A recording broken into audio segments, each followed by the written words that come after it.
Heydər baba, ıldırımlar şaxanda, seller sular şaqqıldayıb axanda,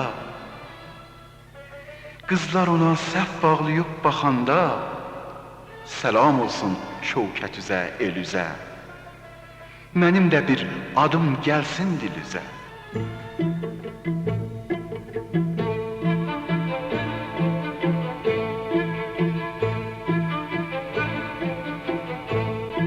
Bildiğiniz gibi bizim 20 ve 21. asırda yaşamış, Türk dünyasına damgasını vurmuş ve bugüne kadar 32 ülkede kitabı basılmış bir şair var.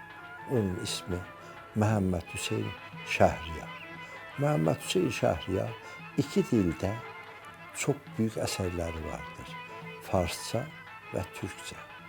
Türkçesinin birincisi olan doğduğu yerde bir küçük kasabada oradaki bir dağı beyninde düşünerek o dağın adı Heydər Babadır. Haydar Baba değildir. Heydər Baba dağına onun vəsfində bir 76 beşli yani rübaiden de daha fazla eser yaratmış. O eser kendi içinde bir tiyatro, o eser kendi içinde bir sinema, o eser kendi içinde bir güzellik kanıdır. Biz 2 sene önce başladık bu esere gençlerin eliyle resimler yaptırdık ve güzellikler oldu. Bu eser 3 dilde basıldı. Yani ana dili, Şehriyar'ın ana dili olan Arapça alfabesiyle ama Türkçe, Azerbaycan Türkçesiyle ana dilinde olan bölümü, ikinci bölümü, bunun Farsça tercümesi aynı sayfada, aynı zamanda da Türk dünyası için Şehriyar'ın bundan 40 sene önce tercüme etmiş değerli dostumuz Yusuf Gedikli'nin tercümesini bu kitaba yerleştirdik. Heydər baba sənin üzün ağ olsun, dörd bir yanın bulaq olsun, bağ olsun. Bizdən sonra sənin başın sağ olsun. Bizden sonra senin başın sağ olsun. Ustad Şehriyar'ın da bu Heydər babası çok güzel şekilde, yani bundan bir 100 yıl sonraya kalacak şekilde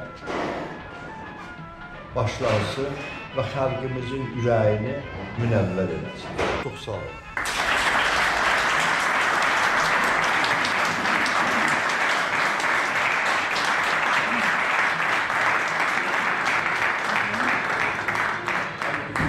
به خاطر پیشنهاد تهران و گرافیسلامز مطبوعات فرا و دیگر گروه چه تعمیرات bize انجام verdiler و دیراستانه ندونه تصویرleri ve lami تعداد qızlarımızdan gecə saat 9-a can, 10-a can, 11-ə can bizdə qalıblar və işləyiblər.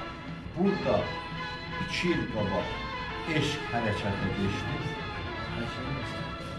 Saatlar, günlər, ömürlər verildi bu cavanlar və ay nəsilli xanım bəradaran ömürlərini qoydular.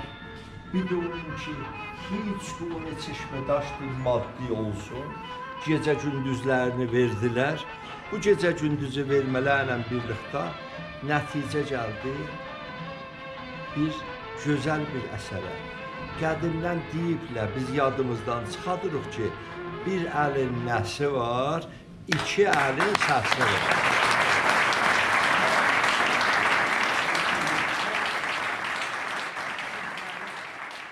Bir Dik Erzurum'da bir söz var, deyirlər ki, şah bizə fənn eylədi, arşını uzun eylədi. Biz də ona fənn eylədik, ənini dar eylədik. 8 yaşımı Rus təvəllüdünü də orada yazmışam ki, amma bunlar iştiba ediblər, götürüblər yazdıqlar Şəşdad Saləhci. Mən 8 yaşında adamam, bunlar yazdıqlar Şəşdad Saləhci. O da bir daha mahanə elədik ki, bu da qalsın. Məmləkətimizə, millətimizə xeyirli olsun. Mübarək.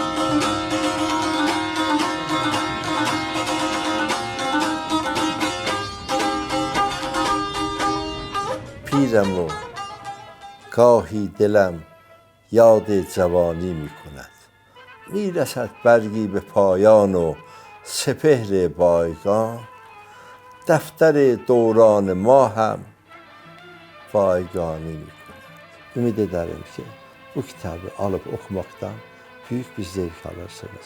Beni izlediğiniz, dinlediğiniz için çok teşekkür ederim.